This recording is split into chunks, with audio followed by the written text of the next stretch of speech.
ॐ सहनाववतु सहनौ भुनक्तु सह वीर्यं करवावहै तेजस्विनावधीतमस्तु मा विद्विषावहै।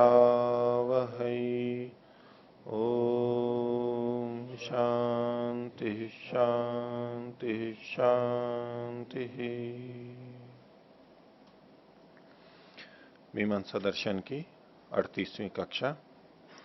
मीमांसा दर्शन के प्रथम अध्याय के द्वितीय पाद का 10वां सूत्र चल रहा है और उसके भाष्य को हमने कुछ पीछे देख लिया था। बचा हुआ भाष्य अब आगे देखेंगे। पिछले पाठ में से किन्हीं को कुछ पूछना है तो पूछ सकते हैं। हाँ। ओम जी, जैसे दो वाक्य हैं अगर, और पहला वाक्य विधि वाक्य है और दूसरा वाक्य स्तुति वाक्य है, तो हम ये तो कह सकते हैं कि स्तुति वाक्य के लिए विधि वाक्य की आवश्यकता है, क्योंकि वो नहीं तो फिर व्यर्थ हो जाएगा। लेकिन ऐसे कैसे बनेगा कि विधि वाक्य के को भी स्तुति वाक्य की अपेक्षा है? जहां आप जिस प्रसंग की बात कर रहे हैं वहां विधि वाक्य भी है और स्तुति वाक्य भी है, दोनों हैं। उस स्थिति में विधि वाक्य केवल विधि को कहेगा, स्तुति को तो नहीं कहेगा। यदि विधि वाक्य अकेला होता तब तो वो विधि को भी कहता और स्तुति को भी कह देता। ऐसे में उसको किसी की आवश्यकता नहीं है। लेकिन जैसा पिछली कक्षा में मैं गोवली वर्ध न्याय की दृष्टि से समझा रहा था, तो अब चूंकि जिस स्थिति में आप प्रश्न पूछ रहे हैं वो है विधि वाक्य भी है और स्तुति वाक्य भी है, ऐसी स्थिति में विधि वाक्य केवल विधि को कहेगा, जो कि पूर्ण नहीं है, क्योंकि स्तुति नहीं है वहां पर, और स्तुति वाक्य दूसरा है। तो विधि वाक्य सूखी विधि को कह रहा है, रूखी विधि को कह रहा है, अब स्तुति नहीं है। इस दृष्टि से देखा जाए तो उसको स्तुति वाक्य की अपेक्षा है, और वक्ता ने स्तुति वाक्य साथ में लिखा है तो इसीलिए कि वहां अपेक्षित था। वो अपेक्षित समझ रहा था कि स्तुति वाक्य यहां आना चाहिए, नहीं तो वो उसके बिना भी काम चला लेता। तो अकेला विधि वाक्य जैसे स्तुति और विधि दोनों को कह देता है, ऐसे ही यहां अगर आप देखोगे तब तो विधि वाक्य को और किसी की आवश्यकता नहीं है। लेकिन ऐसा यहां देख ही नहीं सकते, क्योंकि स्तुति वाक्य भी साथ में है, इसलिए इस दृष्टि से अपेक्षा है। और कोई? ओम। आचार्य जी, पृष्ठ संख्या 139 में भाष्य की दूसरी पंक्ति में एक ब्राह्मण का वचन आया है, वायु में व स्वेन भागधेयेन उपधावती। तो इसका क्या तात्पर्य है, ये स्पष्ट नहीं हुआ।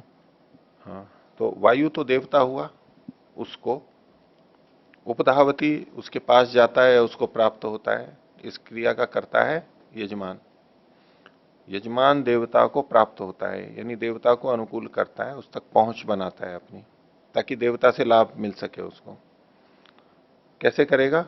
स्वयं भाग देना, जो स्वयं का भागदेय है, स्वयं उसका अंश था, यानी जिसपे उसका यजमान का स्वत्व था, स्वामित्व था, उसके माध्यम से वहां पर जाता है। वो अपनी चीज को वहां देता है। जो यहां पर पशु की बात कही गई तो वो उसको पशु के लिए कहा गया।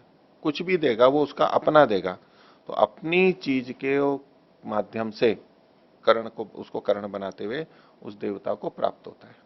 ये मतलब जी आचार्य जी, और दूसरा तो ये यजमान तो उसको प्राप्त होता है वो दे करके, और स एनम भूतिम कमयति, और देवता एनम, इस एनम यजमानम, इस यजमान को ऐश्वर्य को देता है, प्राप्त कराता है। हाँ जी आचार्य जी, ये तो ठीक है। और दूसरा एक है 140 में, इसमें दो तरीके से एक वाक्य को बताया गया है कि भूति कामः आलभेत और भूति कामेन आलब्धव्यम। तो जब हम कह रहे हैं कि भूति कामः आलभेत, तो ऐसा जब करेंगे तब तो आगे के जो स्तुति वचन है उनके साथ में इसकी एक वाक्यता हो जाती है, परंतु भूति कामेन आलब्धव्यम कहने पर एक वाक्यता नहीं हो रही है, भिन्न भिन्न वाक्य बन रहे हैं। तो ये कैसे हो रहा है, ये थोड़ा स्पष्ट कर दीजिए। तो भूति कामेन आलब्धव्यम, ये इस ढंग से जब वाक्य देखेंगे तो इसका पृष्ठभूमि में प्रश्न क्या है?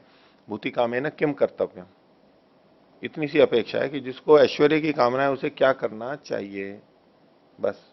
तो क्या करना चाहिए? वायव्यम श्वेतम आलभेत या आलब्धव्यम, बस इतना सा आ गया। अब ऐसे में किसी और वाक्य की अब अपेक्षा नहीं है उसको, जो प्रश्न था वो आ गया, पूरा निराकांक्ष हो गया। लेकिन यहां इस प्रसंग में ये, चूंकि स्तुति वचन पे आक्षेप किया गया है, स्तुति वचन व्यर्थ है, तो उस स्तुति वचन को सार्थक सिद्ध करने के लिए इस वाक्य, विधि वाक्य के साथ में स्तुति को जोड़ा जा रहा है। तो ऐसे में इन्होंने कहा कि आलभेता, आलभन करे। भूति, जो भूति की कामना करता है वो आलभन करे, ये पता है पहले से, लेकिन क्या, किसका आलभन करे? वायव्यम श्वेतम आलभेता, वायु देवता संबंधी श्वेत पशु को आलभन करे। तो इसमें जो वायु देवता है ये विशेष कथन किया गया, क्योंकि स्तुति वाक्य में वायुर्वै क्षेपिष्ठा देवता, स्तुति वायु देवता की गई है। तो उस स्तुति को इससे जोड़ने के लिए कि वायु देवता वाले, वायु देवता को ही क्यों लिया गया है? भूति काम जो आलभन करना चाह रहा है तो वो वायु देवता ही क्यों लिया गया है? क्योंकि उससे भूति होती है, उससे शीघ्रता से भूति होती है, वो क्षेपिष्ठा देवता है, शीघ्रकारी देवता है, इसलिए उससे शीघ्र होती है इत्यादि चीजें। तो ऐसा जब करेंगे तो स्तुति वाक्य उससे जुड़ जाएगा और वो संबद्ध हो जाएगा, वो स्तुति वाक्य व्यर्थ नहीं होगा। इस दृष्टि से ऐसी विवेक्षा की गई। ठीक है, तो आगे देखिए, पृष्ठ संख्या 149।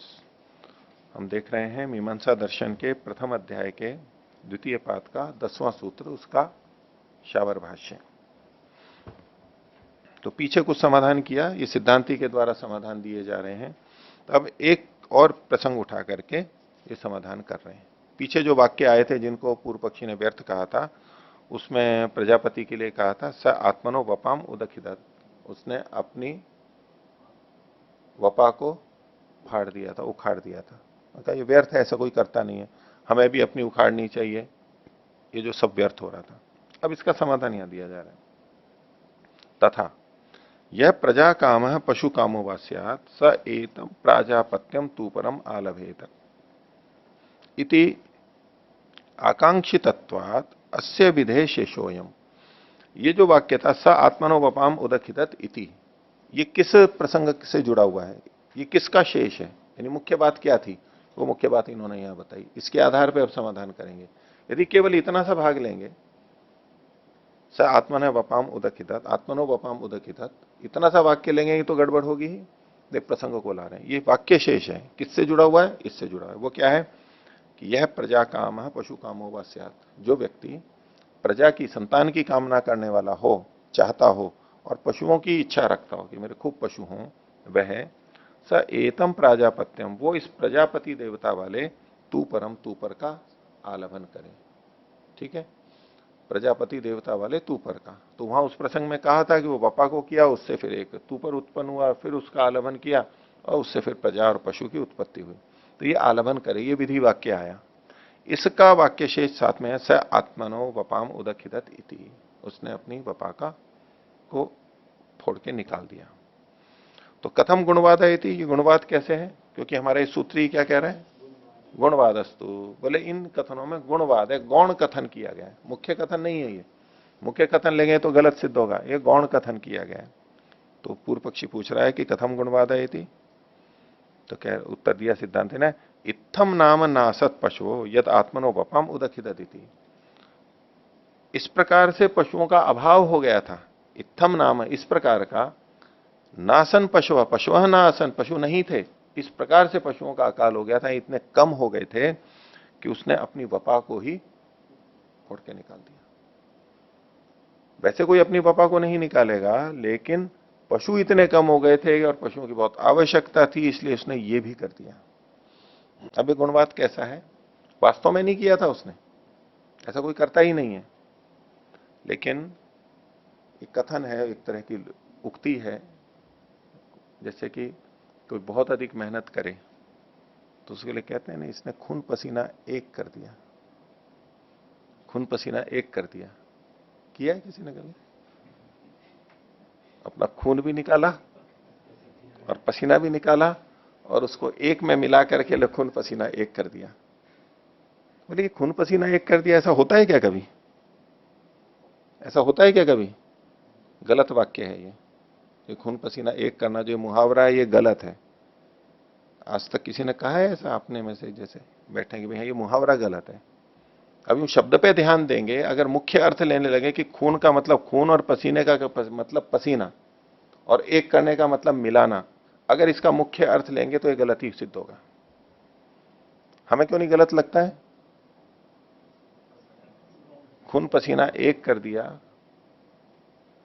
हम इसका गौण अर्थ लेते हैं। इसका तात्पर्य क्या है? बहुत मेहनत की उसने, इतनी बड़ी समस्या आई और इसने खून पसीना एक किया तब जाके ये काम पूरा हुआ है। और हम कब खून पसीना एक करते हैं? तो सामान्य करते हैं, केवल पसीना बहाते हैं। सामान्य स्थिति में पसीना बहाना भी वैसे मेहनत है, लेकिन खून पसीना एक कर दिया मतलब बहुत मेहनत की उसने। कब करते हैं हम ऐसा? जब कोई बहुत आवश्यकता हो, बहुत परिस्थिति ऐसी आ गई हो। तो ऐसे ही ये मुहावरा है कि उसने अपनी वफा को फोड़ के बाहर निकाल दिया। अच्छा, ज्यादा मेहनत करते हैं तो चर्बी घटती है? नहीं। कहां से घटती है? पेट की घटती है, क्योंकि पेट पे जमा होती है फालतू। वो वफा और चर्बी थी और वो हटी, तो एक तरह से नहीं, इसने अपनी चर्बी को उखाड़ के फेंक दिया बाहर। वो वैसे नहीं फेंका, लेकिन मेहनत करके उसने उसको हटा दिया। पूरे शरीर की घटती है, लेकिन यहां भी पेट की है, कूलों की है, जांग की है, जो जहां ज्यादा होती है वहां पहले एकदम कम होती है, वैसे पूरे शरीर में अंतर आएगा। तो ये ऐसा कथन है, वास्तव में निकालने का नहीं है। ये खून के आंसू पी रहा है, ये खून के आंसू रो रहा है।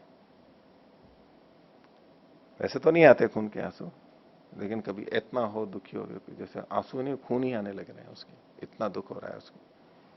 तो ये उसने, प्रजापति ने अपनी वपा को फोड़ करके बाहर निकाल दिया। तो ये क्या परिस्थिति बताई?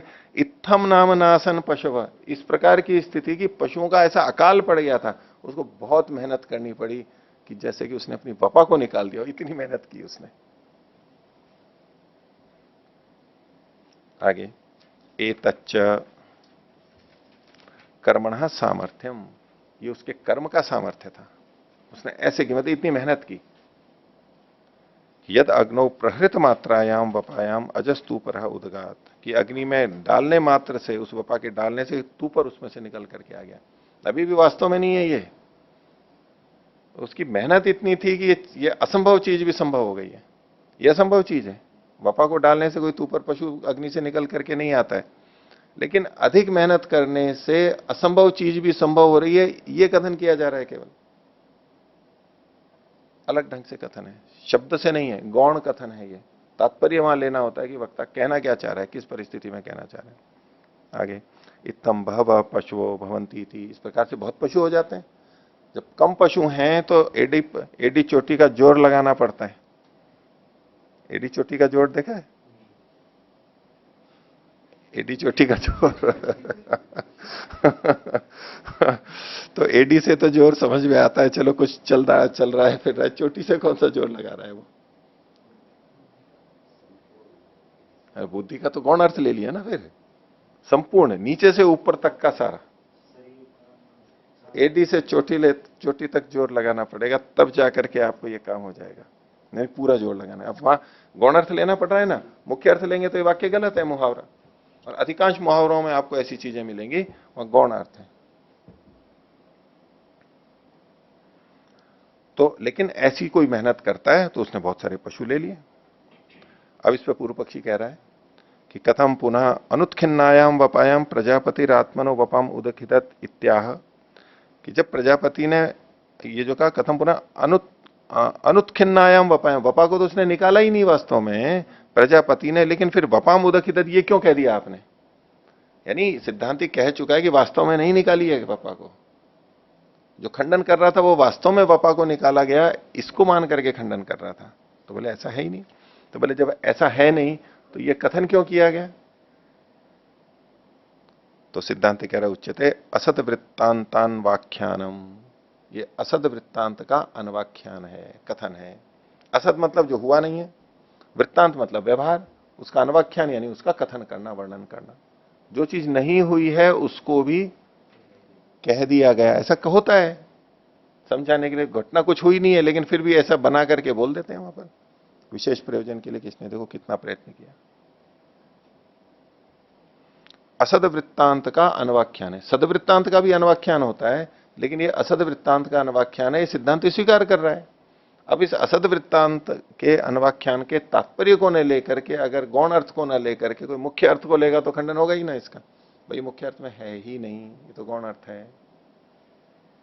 आगे क्यों क्यों इससे इससे ये क्यों किया, तो बोले स्तुत्य अर्थ है ना प्रशंसाया गम्य मानत्वात्, कि स्तुति के प्रयोजन, स्तुति के अर्थ के द्वारा प्रशंसा के गम्यमान होने से, जब स्तुति का अर्थ किया जाता है तो उसके द्वारा प्रशंसा गम्यमान होती है। ये प्रजापति की प्रशंसा कही जा रही है वहां पर, देखो उसने कितना प्रयत्न किया। जब हम कहें कि इसने खून पसीना एक कर दिया तो उसकी प्रशंसा कर रहे हैं ना व्यक्ति की, वो खून पसीना भले ही एक नहीं हुआ है वास्तव में, लेकिन हम उसकी प्रशंसा कर रहे हैं, तो इसने बहुत मेहनत की। बस ये स्तुति के लिए है, ये सीधे सीधे नहीं है। अब खून पसीना एक करना भी असद वृत्तांतान व्याख्यान है, लेकिन उससे स्तुति हो रही है, उससे स्तुति करते हुए हम उसकी प्रशंसा कर रहे हैं, भाषा का प्रयोग होता है ऐसा।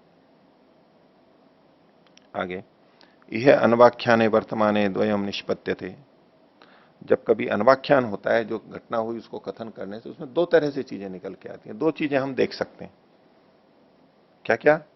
द्वयम निष्पद्यते यच्च वृत्तांत ज्ञानम, एक बात है ये कि जो वृत्तांत बताया गया उसका हमारे को बोध होता है कि ऐसा ऐसा हुआ, इतिवृत्त, इतिहास की तरह से ऐसा ऐसा हुआ, कोई वृत्तांत आता है बस हम हाँ ऐसा ऐसा हुआ, एक तो ये ज्ञान होता है हमारे को।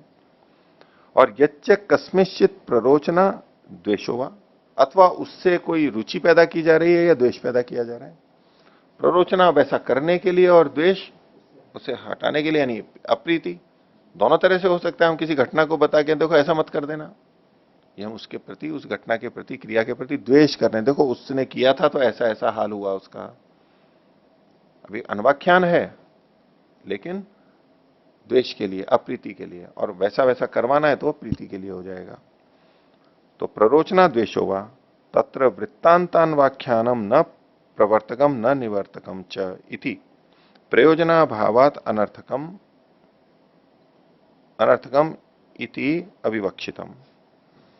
ये जो वृत्तांत का अनवाख्यान है न, यहां पर जो है न तो वो प्रवर्तक है न निवर्तक है वास्तव में, और इसलिए उसका प्रयोजन ही नहीं है। प्रवर्तक और निवर्तक होता तो कुछ प्रयोजन हो जाता, ना तो प्रेरित कर रहा है ना हटा रहा है, क्रिया किससे उससे जुड़ नहीं रहा है, तो ऐसे में प्रयोजन का अभाव होने से वो अनर्थक है, इसलिए अविवक्षित है, उसकी कोई विवक्षा नहीं की जा सकती, केवल उसकी। और प्ररोचनाया तो प्रवर्तते द्वेषाद निवर्तते इति तयोर विवक्षा, लेकिन उसमें जो प्ररोचना है, प्रेरणा दी जा रही है, रुचि पैदा की जा रही है, उस वो चूंकि प्रवर्तक है और द्वेष से वो निवर्तन हो करता है, इति तयोर विवक्षा, वहां इनकी विवक्षा होती है वास्तव में। प्ररोचना या निंदा या द्वेष, इसकी वहां पर विवक्षा होती है। जो कथा कही जाती है, कथा अगर ये प्रेरणा और द्वेष न हो, उसको हटा दो, तो मात्र घटना का जो कथन है वो निरर्थक है। किसी इतिहास की घटना को बताया जा रहा है और उसमें कुछ प्रवर्तना नहीं है और न निवर्तना है, कुछ नहीं है, बस वैसे ही ऐसा ऐसा हो, वो निरर्थक है, उसका कोई प्रयोजन नहीं है। और जिनको उससे कोई प्रेरणा नहीं मिलती या कोई द्वेष नहीं मिलता, वो ऐसे इतिहास की बातों को सुनना भी नहीं चाहते हैं। क्या मतलब है इसको, क्यों पूछेंगे ना, इस कथा को, उनकी कथा को सुनाने से मतलब क्या है। अब राम की कथा सुनाएंगे, भरत की सुनाएंगे या जो भी सुनाएंगे, तो कुछ ना कुछ प्रयोजन होगा ना, कि प्रवृत्त कर रहे हैं या निवृत्त कर रहे हैं, तब तो वो सार्थक लगेगी। और उससे कोई मतलब ही नहीं निकल रहा है, ना तो प्रवृत्ति हो रही है ना निवृत्ति हो रही है, तो हम उस कथा को सुनना नहीं चाहेंगे, हम कहेंगे व्यर्थ है, ये तो प्रयोजन रहित है। तो इस बात को दो भागों में बांट के किया, एक तो उसके वृत्तांत का कथन और एक साथ में प्रवर्तना या निवर्तना, दो अलग अलग करके देखा है, वैसे जुड़ी भी रहती हैं वो। पूर्व पक्षी आगे कह रहा है, वृत्तांतान व्याख्याने अपि विधीयमाने आदिमत्ता दोषो वेदस्य प्रसज्जेत। ये कह रहा है कि यदि वृत्तांत का अनवाख्यान हो, यानी सद वृत्तांत का अनवाख्यान हो, ये प्रसंग क्या था, असद वृत्तांत का अनवाख्यान। पूर्व पक्षी कह रहा है कि यदि वृत्तांत का अनवाख्यान हो तब भी माना जाए, तब भी आदिमत्ता दोषो हो, आदिमत्ता दोष है, इसको विपरीत अल्प विराम में ले लीजिए, इन्वर्टेड कोमा में, दोषो वेद से प्रसज्जित है। वेद में ये दोष तो आ ही जाएगा कि आदिमत्ता है इसकी, यानी अनित्य है, ये आदि वाला है। अगर ये घटना हुई, ऐसी घटना हुई और उसका वर्णन वेद शास्त्रों में मिल रहा है, तो वो सादी हो गए। नित्य नहीं हुए, अनित्य हो गए, ये दोष तो तब भी आ जाएगा। कथम पुनः इदम निरालंबनम अन्वाख्यायते। तो बोले जो जो सदवृत्त का अन्वाख्यान है उसी से भी वेद खंडित हो रहा है, तो ये निरालंबन वैसे ही जो अन्वाख्यान किया जा रहा है इससे तो वेद क्यों नहीं खंडित होगा, फिर उसको भी क्यों किया जा रहा है? सत वाला ही दोष पैदा कर रहा है, तो असत वाला करोगे तब तो दोष आएगा ही, उसको क्यों बचा के रख रहे हो आप, उसको क्यों यहां पर दे रहे हैं? ये प्रश्न उसने उठाया। कथम पुनरिदम निरालंबनम अन्वाख्यायते इति उच्यते, सिद्धांति उत्तर दे रहा है। बोले नित्य है कश्चिद अर्थ, अब इसका वो सही अर्थ बता रहा है। यहां पर जो कथन किया गया है एक नित्य अर्थ का कथन किया गया है, कोई नित्य अर्थ है, अनित्य नहीं है। प्रजापति नाम का कोई व्यक्ति नहीं है अनित्य जो कि है सब। बोले नित्य है कश्चिद अर्थ, कोई निश्चित, जैसे बबरह प्रवाहणी का उत्तर दिया था वहां पर, उसी तरह से यहां पर एक व्याख्या की जा रही है कि नित्य कश्चित अर्थ है प्रजापति स्यात्, कोई न प्रजापति कोई ना कोई निश्चित अर्थ, नित्य अर्थ होना चाहिए। क्या हो सकते हैं? तो इन्होंने 3 विकल्प दिए, वायु, आकाश, आदित्यो वा। तो वायु को कहेंगे, आकाश को कहेंगे, आदित्य को। ये 3 चीजें प्रजापति के नाम से ली जा सकती हैं। अब जब आगे कहा कि आदित्य, उसने प्रजापति ने वपा का, अपनी वपा का को उखाड़ा, तो स आत्मनो वपाम उदखित अदिति। तो ये वपा क्या है फिर इनकी? मनुष्य की वपा तो अलग हो गई, पेट की वहां मल झिल्ली है, चर्बी जो भी है, इनकी क्या वपा होगी? अगर आप ये अर्थ लेते हो तो इनकी वपा क्या है? तो उसके लिए उत्तर दिया, वृष्टिम वायुम रश्मिम वा। वृष्टि को उसने निकाला, वायु को और रश्मि को। तो वपा जो है वो सार के रूप में कथन किया गया, सार है वो। तो वायु का सार वृष्टि, वायु बहती है और वायु में से बारिश हो जाती है, तो उसका सार जैसा हो गया, उसकी वपा निकल गई। आकाश है, आकाश के साथ में वायु का, आकाश जो खाली जगह उसका सार क्या है? हमारी दृष्टि से देखिए ना, तो वायु तो है, अगर वायु नहीं होगी तो आकाश क्या है हमारे लिए? वायु सब जगह आकाश में उपलब्ध है, इसलिए हमारे को अच्छा लगता है, वो उसका सार हो गया। और आदित्य के साथ में रश्मि है, आदित्य है और उसकी वपा क्या है, उसका सार क्या है? रश्मियां है, रश्मियों से ही तो हमारे काम आता है। आगे, तमग्नौ प्रागृहणात, ये प्रजापति ने वपा को निकाल के फिर उसको अग्नि में डाला, तो ये अग्नि क्या है इन तीनों से संबंध में? कहां डाला उसने? तो उसमें फिर 3 अग्नियां बताई, वैद्युते, आरबी से, लौकिके वा। विद्युत अग्नि जो ऊपर होती है बादलों में, तो वहां वायु, और वायु में वृष्टि, और वहां जो अग्नि थी वहां विद्युत अग्नि थी, जो बिजली चमकती है, कड़कती है, उसमें एक तरह से आहुति दी उसको। दूसरा जो था आदित्य, आकाश, आकाश में जो वायु थी, और वायु से संबंधित जो आरबी से है, ये जठराग्नि को माना गया है। उस वायु की आहुति कहां दी? जठराग्नि में। जठराग्नि जो होती है उसको बढ़ाने के लिए वायु के जो भेद हैं उसमें समान वायु, प्राण, अपान, उदान, व्यान और समान, तो एक वायु इसको अग्नि को बढ़ाने वाली भी होती है, वो एक वायु को वहां पर भी माना गया है। तो वायु को की आहुति किसमें दी गई? जठराग्नि में दी गई, वो जठराग्नि में गई है वो। और लौकिक एवा, और जो रश्मि है, यानी आदित्य था, रश्मि था, उसकी आहुति कहां डली? लौकिक अग्नि में डली। एक तरह से वो रश्मियां आती हैं, वो रश्मियां ही अग्नि के रूप में प्रकट हो जाती हैं, जैसे कि वो रश्मियां अग्नि ही बन गई है, जैसे अग्नि में आहुति दी गई है उसकी। अब आगे का ततो अजय थी, अग्नि में वपा की आहुति दी तो अग्नि से अज की उत्पत्ति हुई। तो बोले अज क्या होगा यहां पर? इन तीनों के संदर्भ में अज क्या है? तो कहा अन्नम बीजम विरुद्धवा। तो वृष्टि और विद्युत उससे संदर्भ में होगा तो अन्न जो धरती पर उत्पन्न हुआ उससे ये अज उत्पन्न हुआ, बहुत सारी चीजें उत्पन्न हो गई। बीज का मतलब है वीर्य, इसको इन्होंने लिया, वायु जब अग्नि से हुआ तो अग्नि से पचन होकर के ही रस रक्त आदि धातुएं बनती हैं, और इसी में अंत में वीर्य भी बनेगा। और विरुद्ध का मतलब है लताएं, पौधे आदि। तो जो लौकिक अग्नि है, रश्मि आई, लौकिक अग्नि आई, और उसके माध्यम से फिर यहां पर लताएं आदि बनी, उसका भी संबंध किसी तरह से जोड़ेंगे ये। तो तम आलभ्य, उसका आलभन करके, आलभन का क्या अर्थ लिया? तम उपयुज्य, उसका उपयोग करके, प्रजा पशून प्राप्त होती, बहुत सारी प्रजाओं को और बहुत सारे पशुओं को प्राप्त करता है। इन सब चीजों का उपयोग करके कि वृष्टि हुई, अन्न आया, वीर्य हुआ, और लताएं हुई, इससे बहुत सारी प्रजा को और पशुओं को प्राप्त करता है। बहुत सारी प्रजाएं हो जाती हैं, इन सब ये सब चीजें आवश्यक हैं इनके बढ़ने के लिए। इति गौणः शब्दा, ये जो शब्द है ये गौण है। गौण का मतलब हुआ यौगिक अर्थ वाले हैं ये। रूढ़ी अर्थ वाले प्रधान हो कहलाते हैं। प्रधान अर्थ जो है, मुख्य अर्थ क्या हो जाता है, रूढ़ी, उससे जो ही वही अर्थ आता है। और यौगिक अर्थ लेंगे तो वो गौण अर्थ माना जाता है। तो ये सारे गौण शब्द हैं। इस तरह से इसकी संगति लगाई, इसलिए जो पूर्व पक्षी खंडन कर रहा था बोले वो ठीक नहीं है। हो गया, आगे देखिए।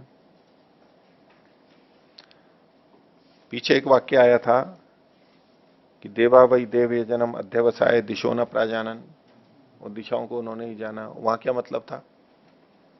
तो लग रहा था ना कि भाई देवता को दिशाओं का ज्ञान क्यों नहीं होगा, बैठेंगे तो कोई भी यज्ञशाला में जाता है तो पता लग जाता है उसको दिशाओं का, तो इतना तो होता ही है। लेकिन किस संदर्भ में, वो यहां पर पता लगेगा।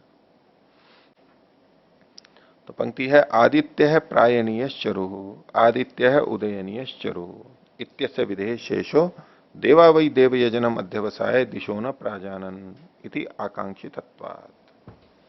तो ये जो वचन था देवा वही देव यजनम अध्यवसाय दिशो न प्राजनन, वो इसका, इस विधि का शेष था। विधि क्या है? आदित्य प्रायणीय चरु। तो प्रायणीय और उदयनीय ये दो यहां पर इष्टियां कही गई। प्रायणीय इष्टि बहुत सारी जो क्रियाएं की जाती हैं उसके प्रारंभ में की जाती है, आरंभ करने वाली जो इष्टि होती है। और अंत में जो समापन वाली इष्टि होती है उसको उदयनीय इष्टि बोलते हैं। एक प्रारंभ करने वाली और एक अंत करने वाली इनमें। तो जो प्रायणीय है उसमें जो चरु होता है वो कैसा है? आदित्य होता है, अदिति देवता वाला होता है। अदिति से संबंधित जो होता है वो आदित्य, आदित्य चरु। चरु भी चावल से बनता है, लेकिन सामान्यतः जो हम चावल बनाते हैं जिसमें इतना पानी डाला जाए कि उसी में वो सारा रम जाए और मांड को नहीं निकालना हो, उसी तरह पूरा पक जाता है, उसको चरु बोलते हैं। और नहीं तो अधिक पानी में उबाला जाता है और फिर पानी को निकाला जाता है, छान के या निथार करके जो किया जाता है। इसके लिए इन्होंने यहां पर लिखा ही है अंतर ऊष्म पक्वश चरुहु, अंदर ही गर्मी में जो पका हुआ होता है उसको चरु बोलते हैं, पानी नहीं निकालना होता है। अगले पृष्ठ पे दिया हुआ है। तो अदिति देवता वाला प्रायणीय चरु होता है, प्रायणीय इष्टि में भी अदिति देवता वाला चरु होता है। और उदयनीय इष्टि में भी आदित्य यानी अदिति देवता वाला चरु होता है। ये कथन किया गया, ये विधि है। तो क्यों ऐसा होता है, ये सब क्यों वहां करना होता है? तो उस प्रसंग में इन्होंने कहा कि देवता देव यजन में बैठ करके दिशाओं का उनको ज्ञान नहीं हुआ, इति आकांक्षी तत्वात्, क्योंकि इसको अपेक्षा है, ये इसका शेष माना जाएगा। इसकी आप आगे चर्चा करेंगे कि ये कैसे संबंध जुड़ रहा है। अभी नहीं संबंध जुड़ेगा, अभी तो सामान्य कथन हुआ कि ये विधि है और उसका ये शेष है, और इन वाक्यों के हमने अर्थ देख लिए हैं। अभी आगे जोड़ रहे हैं। सर्वव्यामोह नाम आदित्यश्चरुर्नाशयिता। आदित्यश्चरु, आदित्य जो चरु है, जो इस दो बार चरु की बात आई आदित्य चरु की, वह है सब व्यामोह के का नाश करने वाला है। उसकी प्रशंसा की जा रही है। आदित्य चरु कैसा है? सभी तरह के व्यामोह, व्यामोह मतलब अज्ञानता, अंधकार, अज्ञानता के अंधकार को नष्ट करने वाला है। और अपि दिंग मोहस्य इति स्तुति, और वो दिशा के मोह को भी हटाने वाला है आदित्य चरु। सब तरह का व्यामोह तो किसी भी तरह की अज्ञानता है, और दिशाओं का अज्ञान भी तो व्यामोह ही है, मोह ही है। जो सब मोहों को, व्यामोह को हटा देता है तो वो दिशाओं के व्यामोह को भी हटा देगा। तो जो दिशाओं के व्यामोह को हटाना कथन किया गया, ये उसकी स्तुति की गई है। तो उससे पहले व्यामोह भी दिखाना पड़ेगा ना, मोह भी दिखाना पड़ेगा जो उसको हटा रहा है, तो मोह भी दिखाना पड़ेगा। वो मोह क्या दिखा दिया उन्होंने? देवताओं ने दिशाओं को नहीं जाना, बस ये कह दिया गया वहां पर, और कुछ नहीं। मतलब ये दिखाने के लिए कि इससे वो व्यामोह हटता है। पूर्व पक्षी आगे कह रहा है कथम असति दिंग मोहे दिंग मोह शब्दायति। जब देवताओं को दिशा का मोह ही नहीं था वहां पर, तो दिंग मोह शब्द का प्रयोग क्यों किया गया? दिशा का मोह नहीं था वास्तव में देवताओं को, वो बहुत सामान्य बात है। लेकिन कुछ मोह था वहां पर, व्यामोह था, कोई असमंजस था, कोई अस्पष्टता थी, वो कुछ ना कुछ तो थी। वो क्या थी जिसके लिए यहां दिंग मोह शब्द का प्रयोग किया गया? वो क्या थी? वो आगे बताया। उच्चते, उत्तर दे रहा है सिद्धांति, बोल रहा है अप्राकृतस्य बहु कर्म समूहस्य उपस्थितत्वात् गौणो मोह शब्दो। अप्राकृत बहुत सारे कर्म समूह के उपस्थित होने के कारण से। ये अप्राकृत और प्राकृत क्या है? एक प्रकृति कर्म होता है, फिर उसके विकृति कर्म होते हैं, ठीक है। जो प्रथम कहा गया है प्रकृति याग विकृति याग, आप समझते ही हैं। जो प्रारंभ में कहा गया है वो प्रकृति याग है। प्रकृति याग में सारी चीजें वहीं कही गई होती हैं, और विकृति याग में प्रकृति से ही आ जाती है, प्रकृतिवत विकृति कर्तव्य, लेकिन कुछ अतिरिक्त बातें वहां कह दी जाती हैं। लेकिन अप्रकृतस्य, जो प्रकृति में नहीं है ऐसा, अप्राकृतस्य प्रकृति से नहीं आया ऐसे बहुत सारे कर्म समूह के उपस्थित हो जाने से। एक नया कर्म कर रहे हैं, है विकृति याग, लेकिन उसमें प्रकृति की बातें नहीं आई, नहीं, उसमें विकृति में ही जो है ऐसी बहुत सारी बातें आ गई। विकृति याग में यदि प्रकृति से बहुत सारी चीजें आती हैं तो वो सरलता से होती है, क्योंकि प्रकृति को हम जानते हैं, पहले से पता है, तो बस यहां भी इतना इतना सा भेद है, बाकी सब ऐसा का वैसे ही हो जाएगा, सरलता रहती है।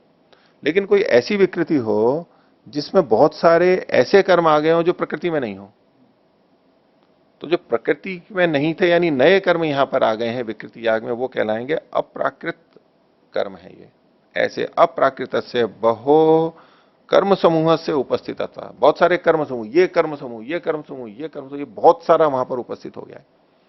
अब बहुत सारा उपस्थित हो गया, उसने पहले कर नहीं रखा है, विकृति को पहली बार कर रहा है, तो एक असमंजस और व्यामोह हो गया, किसको करूं किसको पहले करूं, उलझ जाते हैं ना, उलझ पलझ हो जाते हैं, क्या बोलते हैं, कभी जब ये भी करो वो भी करो वो भी करो तो हौच पौच हो जाते हैं, जो भी कह लो, असमंजस ऐसा हो जाता है ना, घुल मिल जाता है, क्या करूं, व्यक्ति ऐसा स्थिति में पहुंच जाता है। उस स्थिति में ये व्यामोह की स्थिति आ गई, तो इसमें गौणों मोह शब्द यहां पर गौण रूप से प्रयोग किया गया है। और इसमें अवधारण अवकाश दान आदि फिर ज्ञापयती गौणता। तो ये जो आदित्य चरु है, ये अवधारण और अवकाश दान आदि से वहां पर जन आता है। अवधारण यानी तो निश्चय, और अवकाश दान या उसको थोड़ा समय मिल जाता है। अर्थात ये जो दो चीजें थी, प्रायणीय और उदयनिष्टि, ये और वहां पर दर्शपूर्ण मास जो किया जाता है, दर्शपूर्ण मास उसमें बीच में किया जाता है, और दर्शपूर्ण मास प्रकृति से आता है। प्रकृति जो सोमयाग है ज्योतिषोम, उसमें दर्शपूर्ण मास भी है, वो उसको पहले से पता है। अब यहां जो बहुत सारे नए नए कर्म आ गए, उस बीच में दर्शपूर्ण मास भी आ गए जो कि उसके परिचित हैं। वो परिचित कर्म कर रहे हैं, तो अब उनको क्या लगेगा, थोड़ा आराम मिल जाएगा ना, थोड़ा समय मिल जाएगा कि हाँ ये तो बीच में अब चीज आ गई, ये तो हमारी परिचित है, अब थोड़ा सा सांस आया है और थोड़ा सा विचार लेंगे आगे क्या क्या करना है, कैसे करना है। तो इनके आने से वो व्यामोह कम हो गया, उसको समय मिल गया, वो पौर्वापर्य का निर्धारण कर सका, इस तरह बस उसने व्यामोह को दूर कर दिया। लेकिन उससे पहले व्यामोह था बहुत सारे कर्म होने से, बस उसी को यहां पर कहा गया है।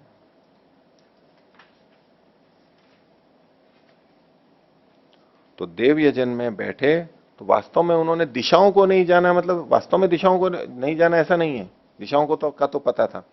दिशाओं का न जानना, इसमें बस न जानना केवल संकेत लेना है। उन्होंने कुछ चीज नहीं जानी, और क्या नहीं जाना था, बहुत सारे कर्म थे। अब उसको आप दिशाओं का मतलब, एक तो पूर्व पश्चिम दक्षिण दिशाएं होती है वो जानना है, एक दिशा होती है कि इसकी जीवन की दिशा क्या है, किस ओर जा रहा है, ये किस ओर ले जाना है, किस क्रम से ले जाना है, किस शैली से ले जाना है, ये नहीं पता लग रहा है उनको, क्रम नहीं पता लग रहा है। तो बोले इसमें कोई दिशा स्पष्ट नहीं हुई हमारे को कि क्या करना चाहिए, कैसे करना चाहिए। उस अर्थ में वहां पर लेंगे बहुत सारे कर्म थे, ये इस दिशा के लिए नहीं, और इस दिशा के लिए लेंगे तो केवल व्यामोह की बात कही जा रही है, मोह की बात की जा रही है। और वो ये जो आदित्य प्रायणीय चरु है ये आया, तो इससे वो समाप्त हो गया, क्योंकि उनको समय मिल गया, ये परिचित चीज आ गई, थोड़ा सोचने का समय मिल गया, और इस बीच में आगे के लिए वो कर सके। केवल बस इतनी सी बात कही गई है। देवा कहा गया, वो किसके लिए कहा फिर? देवता तो देवता ही माने जाते हैं जो दूसरे हैं, वाह ये कथन है, बस उनको पता नहीं लगा, बहुत सारे कर्म हैं, अब देवता अपनी आहुति लेने के लिए आते हैं ना, अपने भाग को लेने के लिए। तो कौन सा होगा, किसका होगा। अब कोई पुरस्कार वितरण समारोह बन चल रहा हो और पता नहीं हो पहले कौन नाम कभी किसका ले रहे हैं, तो वहां जल्दी जल्दी ले रहे हैं, तो वहां थोड़ा आगे पीछे हो जाते हैं ना। और फिर प्रमाण पत्र देने वालों को पता ही नहीं रहता कि किसको दे रहे हैं और कौन है।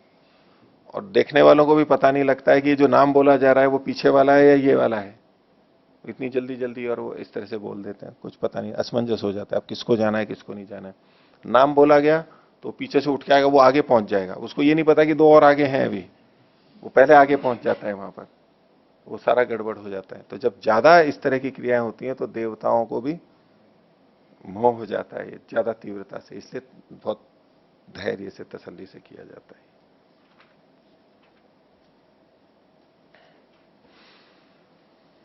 आगे देखिए 11वां सूत्र, सिद्धांति उत्तर दे रहा है रूपात प्रायात। दो हेतु हैं यहां पर, रूपात भी एक हेतु है और प्रायात भी एक हेतु है। दो वाक्य थे, स्तेनम मनः, उसका उत्तर है रूपात से, और अनृतवादिनी वाक है, इसका उत्तर है प्रायात से। उस प्रसंग को भूमिका में बना रहे हैं। देखिए भाष्य, ये रूपात प्रायात के साथ में गुणवाद तो हमारे को जोड़ना है। पिछला जो सूत्र था उसकी अनुवृत्ति लेंगे, गुणवादस्तु। बोले रूप का कथन होने से और प्राय का कथन होने से ये गुणवाद है, बस वो अनुवृत्तियां गुणवाद की लेंगे। तो प्रसंग क्या था, हिरण्यम हस्ते भवती अथ गृहणाति। हाथ में हिरण्य यानी सोना होता है और फिर ग्रहण करता है। ये क्या ग्रहण करता है, तो एक जल का ग्रहण करता है, वसती वरी कहा जाता है इसको। वहां पर कुछ क्रियाएं होती हैं, तो नदी से सोमयाग में जो कूटते हैं, सोम को जो कूटते हैं और उसका रस निकलता है, तो रस तो उसका अपने आप में तो कम होता है, वो रस अच्छा करने उसमें पानी भी डालते हैं, छिड़कते हैं, फिर कूटते हैं, वो रस निकल के आता है। वो पानी जिस पात्र में रखा रहता है उस पानी को वसती वरी कहते हैं। वो नदी से लाया जाता है पहले दिन शाम को, अगर नहीं होता है तो वहीं घड़े से भी लिया जाता है, वो विकल्प है, लेकिन वो पानी अलग से उसी काम के लिए लाया जाता है। तो जिस समय उस जल को नदी से ले रहा होता है उस समय में हाथ में हिरण्य रख करके फिर उसको ग्रहण करता है, हाथ में सोना रख करके उस पानी को ग्रहण करता है, ये प्रसंग है। तो क्यों ऐसा करता है कि सोना ऐसी धातु है जो शुद्ध है, शुद्ध हो सकती है, पूरी शुद्धता का प्रतीक है, उसमें मलिनता नहीं रहती। उसको गर्म करते तो मैल नहीं आता है अगर शुद्ध है तो।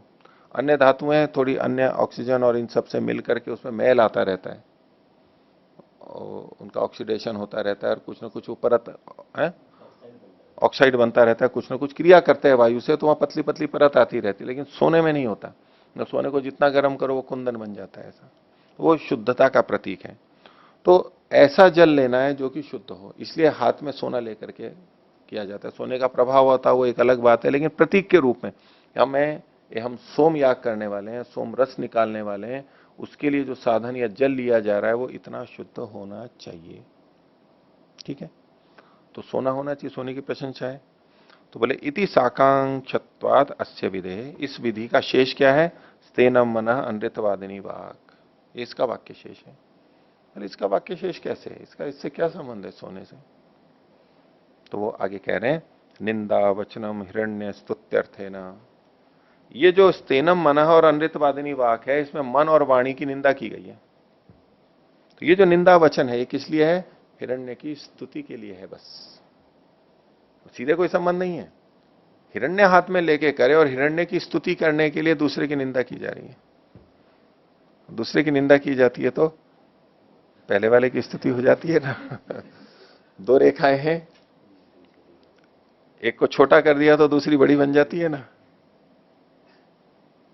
बड़ी बन जाती है। आप किसी दुकानदार के पास जाओ कुछ खरीदने के लिए, वो कहते जी इस कंपनी का, इस कंपनी का, उसके पास एक कंपनी का है, दूसरी कंपनी की बात करो, बोले उसमें ऐसा है, उसमें ऐसा है, उसके दोष दिखा देगा दो चार।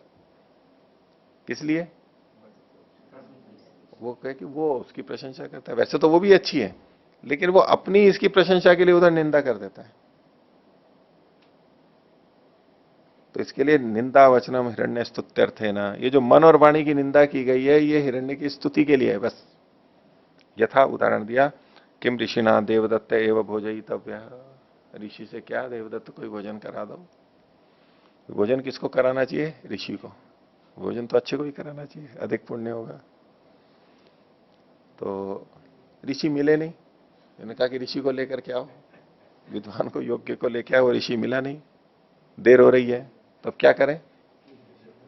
अरे ऋषि नहीं तो देवदत्त को ही खिला दो ना खाना, ये है ना यहाँ पर, वो भी अच्छा व्यक्ति है। अब यहां ऋषि से क्या, देवदत्त को ही खिला दो, इसमें ऋषि की निंदा हो रही है, ऋषि की निंदा हो रही है एक तरह से, और देवदत्त की स्तुति हो रही है। तो वास्तव में यहां ऋषि की निंदा नहीं की जा रही है, ऋषि की निंदा नहीं की जा रही है, लेकिन फिर भी निंदा, ऋषि को गलत नहीं मान रहे, लेकिन फिर भी एक तरह से ऋषि की निंदा की जा रही है। किस लिए? देवदत्त की स्तुति करने के लिए। ये उपलब्ध है, देवदत्त है, इसको कर लो, ऋषि तो पता नहीं कब आएगा क्या, क्या छोड़ो उसको, चक्कर में क्या पड़े, वो आ ही नहीं रहा है, क्या बुलाने पे भी नहीं आ रहा है, या मिल नहीं रहा है, ये भी तो एक तरीके से निंदा होगी ना, छोड़ो, ये उपलब्ध है, इसी को करा लो। पूर्व पक्षी कह रहा है कथम पुनः अस्तेन मनो निंदितुम स्तेन शब्देन उच्यते। जब मन चोर है ही नहीं, अस्तेन है, तो उसको स्तेन शब्द से क्यों कहा गया? मन चोर होता है क्या? चोरी करता है क्या मन? किसी की चोरी की है क्या मन ने? स्तेन मन है, मन को चोर बना दिया। चोरी की है मन ने किसी की? ये हाथ तो फिर भी चोरी कर लेता है, वैसे तो मन किसी की कोई चोरी नहीं करता है। तो अस्तेन मन होते हुए भी, चोर ना होते हुए भी उसको स्तेन शब्द से क्यों कहा गया? तो उत्तर दे रहे हैं, हाँ नहीं, आगे प्रश्न कर रहे हैं कि वाचम च अनृतवादिनीम अपि अनृतवादिनीम अपि अनृतवादिनी इति ब्रूयात, कि जो झूठ न बोलने वाली वाणी है उसको भी अनृतवादिनी वाक् कह दिया। भाई सब वाणियां तो झूठ नहीं बोलती हैं, सत्य भी तो बोलती हैं, लेकिन फिर भी उसको आपने अनृतवादिनी वाक् मतलब सबको लिए कह दिया आपने। तो इसका उत्तर दे रहे हैं गुणवादस्तु रूपात, ये गुणवाद है, और रूपात ये सूत्र का पहला अंश है, और ये मन पे लगेगा। रूपात, रूप से कैसे? बोले यथा स्तेना प्रच्छन्न रूपा एवं च मना। चोर कैसे होते हैं? प्रच्छन्न रूप वाले, तो अपने को छुपा करके रखते हैं, छुपा के रखते हैं ना, पता ना लग जाए, ढक करके रखेंगे, दिख ना जाए, कपड़े ऐसे पहनेंगे, ऐसी जगह दीवार के पीछे रहेंगे, सबके सामने चौड़े धाड़े नहीं आएंगे, अंधेरे में रहेंगे, छुप करके रहते हैं ना। बस ये प्रच्छन्न रूप चोर का है, और मन भी तो छुपा हुआ ही रहता है, मन का दिखाई देता है, आंख नाक कान तो दिख जाते हैं हमारे को, मन दिखाई देता है क्या? छुपा हुआ रहता है। बस इसीलिए स्तेनम मनः, जो जैसे चोर छुपा हुआ रहता है, ऐसे मन भी छुपा हुआ रहता है। मन का हमें पता नहीं लगता है ना पूरा पूरा, ठीक है, थोड़ा बहुत पता लग जाता है, लेकिन पूरा पूरा तो पता नहीं लगता ना, किसके मन में क्या चल रहा है पता नहीं लगता है ना। दूसरे के मन का, दूसरे के मन का, हाँ, चोर को तो पता ही रहता है खुद का, दूसरों को नहीं पता लगता है, वो ठीक बात कही आपने। तो प्रच्छन्न रूप रहता है। कई जने एक बात कहते हैं ना कि अगर परमात्मा ने ऐसा कर दिया होता कि जो हमारे मन में है वो हमारे ललाट पे भी दिखने लगे, कोई ऐसी स्क्रीन हो, तो क्या होता? नहीं, वो कहते हैं कि वो व्यक्ति डूब के मर जाता, उसके मन में ऐसी ऐसी बातें आती हैं कि लोगों को पता लग जाता। ऐसा करके एक उदाहरण देते हैं, अच्छे अर्थों में देते हैं वैसे, पर जैसे इन्होंने कहा उसको तर्क में कहे, फिर होता तो ऐसा तो सबका ही होता है ना, किसी एक का होता क्या? डूब के तो तब मरे जब एक को हो, इसको इसको पता लगे कि भाई ये एक है और बाकी सब तो साधु हैं, उनके मन तो बड़े अच्छे हैं, और एक का है तब तो वो डूब मरे। लेकिन अगर ऐसा होता तो वो तो सबका ही होता ना, सबका ही होता ना। तो सबका होता तो ठीक है, सभी ऐसे हैं, उसमें कौन सी शर्म होती? भाई ठीक है, सभी ऐसे हैं, जो चीजें लगभग सब में होती है, ठीक है, कुछ अच्छे होते हैं तो अच्छे होते हैं, बाकी तो सब ऐसे ही हैं, तो उसमें कोई, वो भी कोई समस्या वाली बात नहीं थी। भगवान ऐसा कर देता तो कर देता, लेकिन दिक्कत हो जाती उससे, इसलिए ऐसा नहीं कर रहा है। तो प्रच्छन्न रूप है मन का। तो स्तेनम मन का अर्थ केवल इतना है कि जैसे चोर छुपा हुआ रहता है, ऐसे ही मन भी छुपा हुआ रहता है, बस, और कुछ अर्थ मतलब नहीं है यहां पर। रूप से, रूपात, रूप से ये गुण कथन है, स्वरूप इनका एक जैसा। इति गौण शब्द एवं च मना इति गौण शब्द। और प्रायात जो कहा, प्रायाच, प्रायात से भी जो गुण वचन कहा गया, प्रायाच अनृतवादिनी वाग इति। ये जो वाणी है अनृतवादिनी है, ये प्राय करके ऐसी होती है।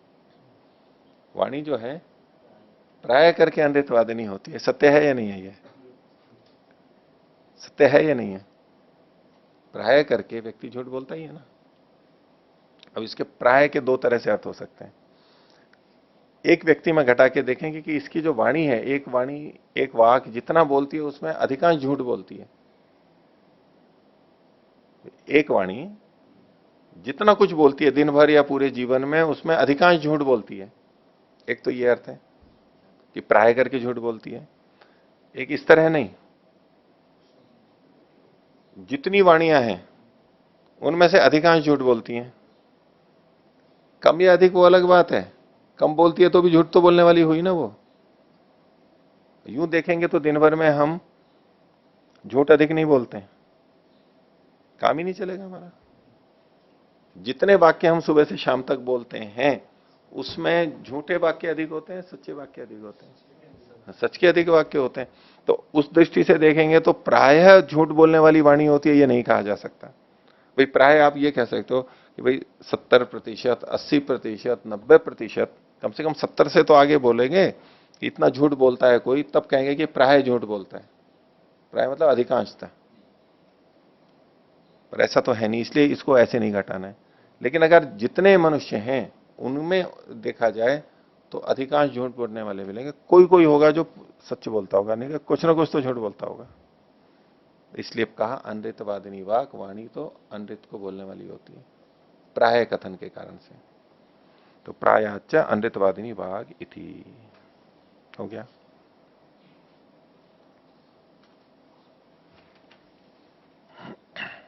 आगे देखिए, दूरभूयस्त्वात्,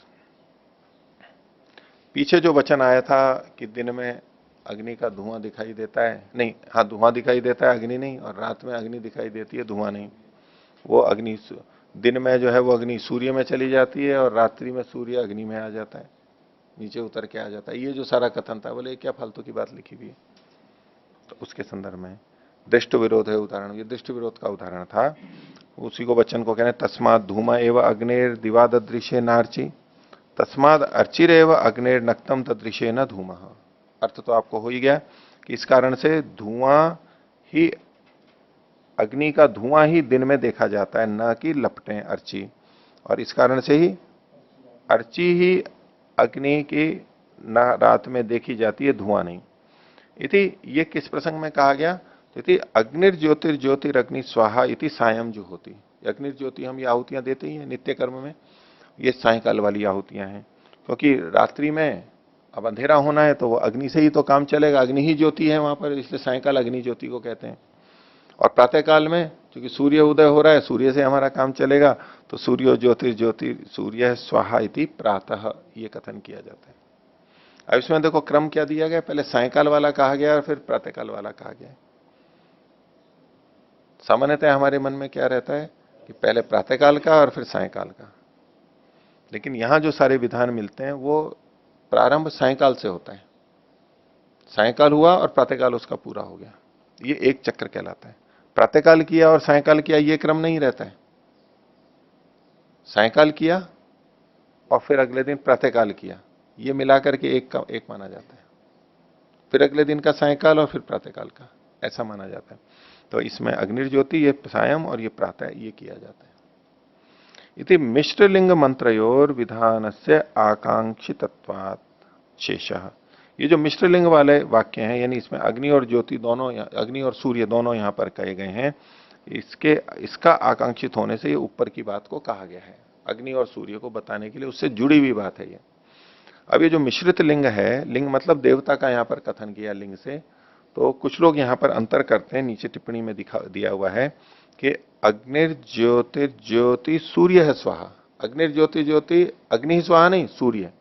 और इसी तरह सूर्यो ज्योतिर्ज्योति सूर्य है स्वाहा नहीं, अग्नि ही स्वाहा। ऐसा बदल के मिश्र लक्षण कहते हैं दोनों, अलग अलग दृष्टि है, ठीक है। यहां पर जो दोनों अलग अलग कहे गए हैं, अब इसमें कह रहे हैं उभय और देवतयो सन्निधाने होम इति स्तुते उपपत्ति ही।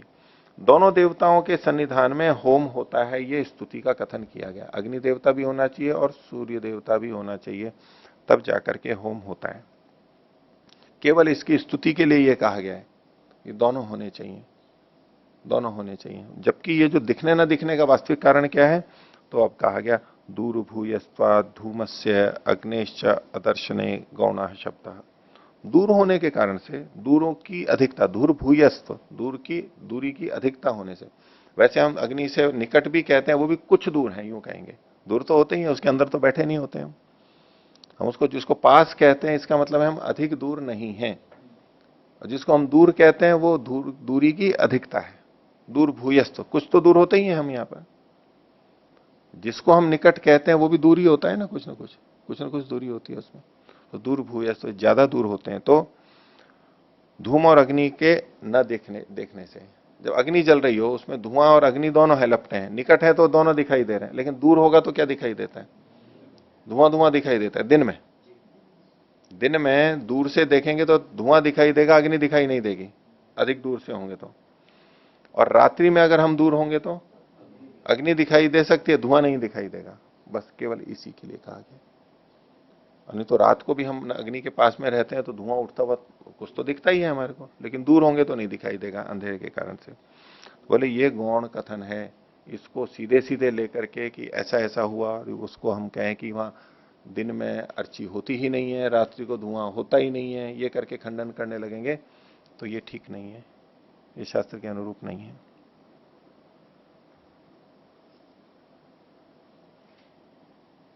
ठीक है, तो सिद्धांती ने इनका उत्तर कुछ कुछ ढंग से देने का प्रयास किया है, और इन्हीं के आधार पे हमें कुछ चीजें मिल जाती हैं कि देखो कैसे उत्तर दिया जाता है और ऐसी स्थितियों में क्या उत्तर हो सकता है। अब सारी चीजों का उत्तर तो यहां नहीं मिलेगा मीमांसा में भी, लेकिन इस तरह के जो प्रसंग आते हैं, इस तरह के जो प्रसंग आते हैं, वहां हम किस दृष्टि से सोच सकते हैं, कैसे कैसे समाधान हो सकता है, ये हमारे को सूत्र या शैली पता लगती है। हर प्रश्न का उत्तर यहां नहीं मिलेगा। अब प्रश्न कुछ आ गया, हम इन दृष्टियों से विचार कर सकते हैं कि शायद ऐसा हो, शायद ऐसा, और कहीं ना कहीं हमारे को फिर संगति प्रतीत लगेगी। विचार तो करना पड़ता है, आदत नहीं है, मेहनत भी पड़ती है, लेकिन हमारे को विकल्प पता है कि ऐसा भी हो सकता है, ऐसा भी हो सकता है, ये भी दृष्टि हो सकती है। तो उनको घटा घटा के देखते हैं तो कोई चीज वहां पर अच्छी हो जाती है कि हाँ ये बात समझ में आ गई, यहाँ तो ऐसा है। कभी वैसी की वैसी होती है तो बहुत शीघ्रता से हम कर सकते हैं।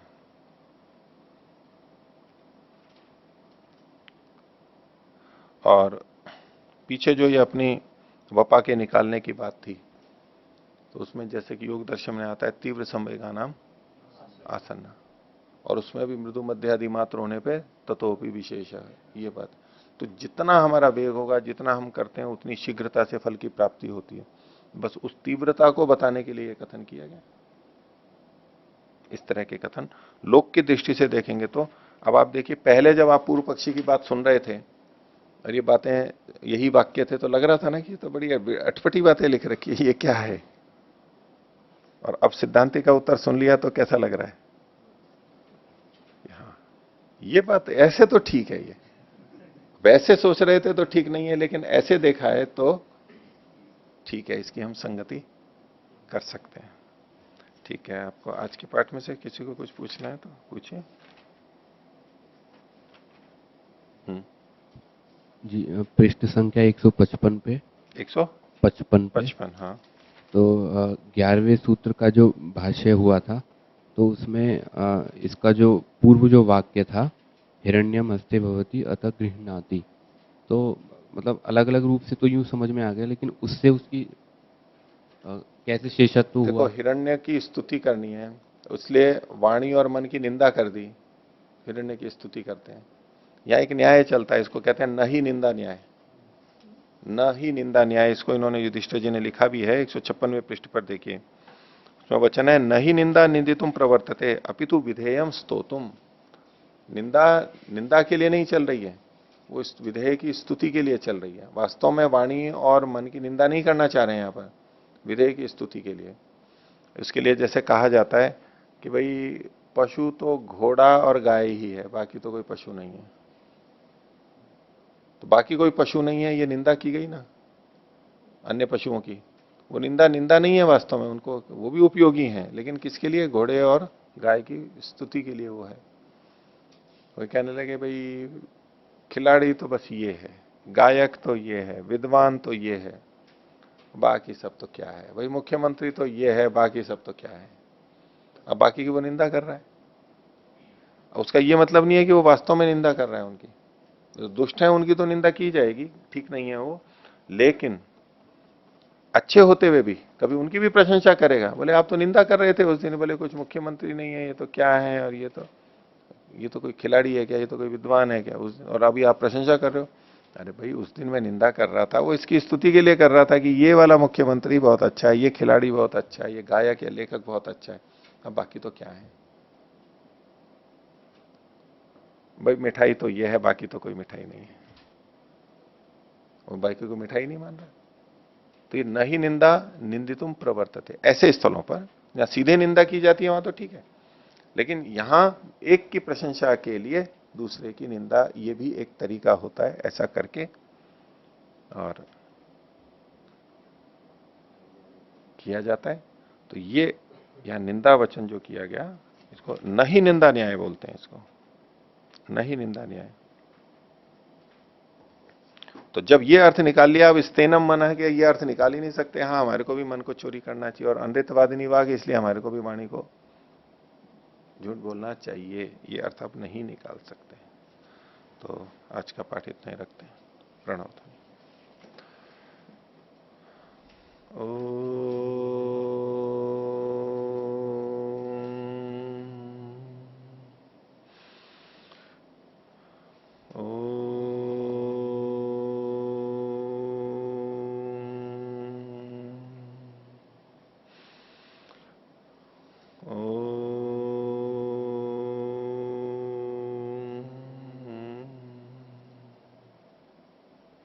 सभी को सदा विवाद। ओम